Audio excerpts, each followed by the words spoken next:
எல்லாருக்கும் வணக்கம் ஃப்ரெண்ட்ஸ். இன்னைக்கு சேனல்ல பார்க்கக்கூடிய வீடியோ ஒரு அருமையான எக் தொக்கு ரெசிபி தான் ஃப்ரெண்ட்ஸ் பார்க்க போறோம். இது ரொம்ப சூப்பரா இருக்கும். இது பாத்தீங்கன்னா சாதத்துக்கு, சப்பாத்திக்கு, இட்லி, தோசை இப்படி எல்லாத்துக்குமே ரொம்ப அட்டகாசமா இருக்கும். இந்த எக் கிரேவி பண்றது ரொம்ப சிம்பிளா பண்ணிடலாம்.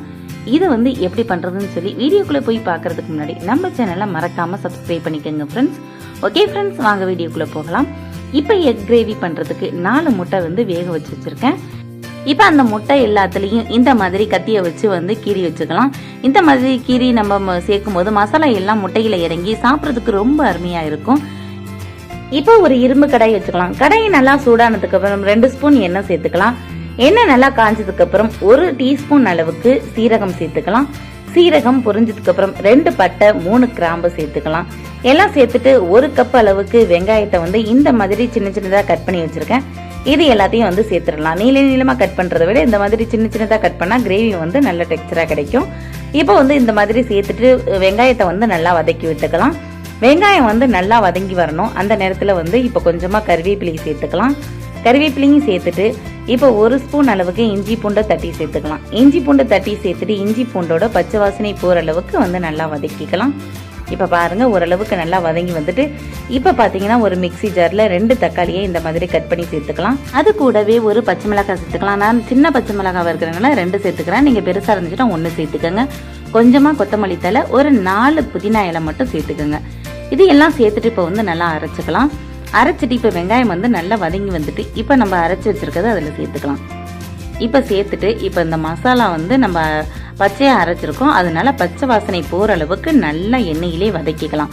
எண்ணெய் பிரிஞ்சு அது நல்லா அந்த இருக்கிற தண்ணி மாதிரி இருக்கிறது நல்லா பிரிஞ்சு வரணும். அந்த மாதிரி இருக்கிற அளவுக்கு நல்லா வதக்கி எடுத்துக்கலாம். இப்போ பாருங்க, நல்லா தண்ணியாக இருந்தது, நல்லா இப்போ சுண்டி இந்த மாதிரி இதுக்கு வந்துருச்சு. இப்போ எண்ணெயும் பிரிஞ்சு வந்திருக்கு. இந்த நேரத்தில் 1/4 டீஸ்பூன் அளவுக்கு மஞ்சள் தூள், 1/4 டீஸ்பூன் மிளகுத்தூள், 1 ஸ்பூன் மிளகாய் தூள், 1 ஸ்பூன் மல்லித்தூள். இப்ப இதெல்லாம் சேர்த்துட்டு நல்லா வதக்கி விட்டுக்கலாம். இப்ப மசாலா எல்லாம் 1 நிமிஷம் அப்படியே எண்ணெயிலே வதக்கி விட்டுக்கலாம். மசாலா 1 நிமிஷம் நல்லா எண்ணெயிலே வதக்கி விட்டதுக்கு அப்புறம் தண்ணீர் சேருங்க. உடனே தண்ணீர் சேர்க்க கூடாது.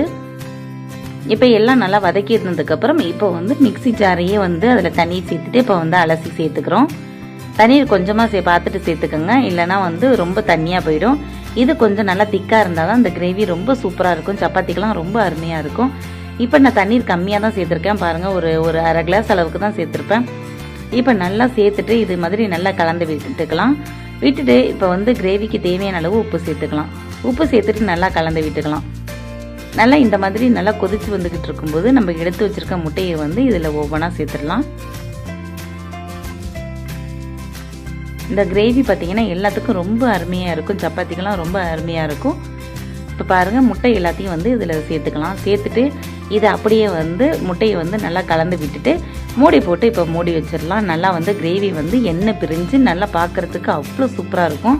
அந்த மாதிரி வர அளவுக்கு இருக்கட்டும். இப்போ பாருங்க, எண்ணெய் பிரிஞ்சு நல்லா பார்க்கறதுக்கு எவ்வளோ சூப்பராக இருக்குன்னு சொல்லிட்டு இப்போ முட்டையிலையும் உள்ளையெல்லாம் நல்லா மசாலா எல்லாம் இறங்கியிருக்கு. ரொம்ப அருமையான முட்டை கிரேவி ரெடி ஆயிடுச்சு ஃப்ரெண்ட்ஸ். இதே மாதிரி செஞ்சு பாருங்க, ரொம்ப அருமையாக இருக்கும்.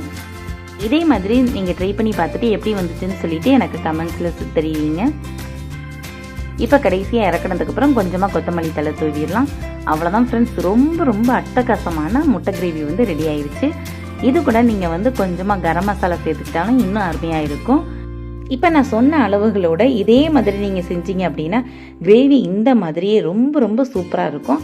சப்பாத்தி, சாப்பாடு இப்படி எல்லாத்துக்குமே ரொம்ப அருமையாக இருக்கும். இதே மாதிரி நீங்கள் ட்ரை பண்ணி பாருங்கள். பார்த்துட்டு எப்படி வந்துச்சுன்னு சொல்லுங்கள்.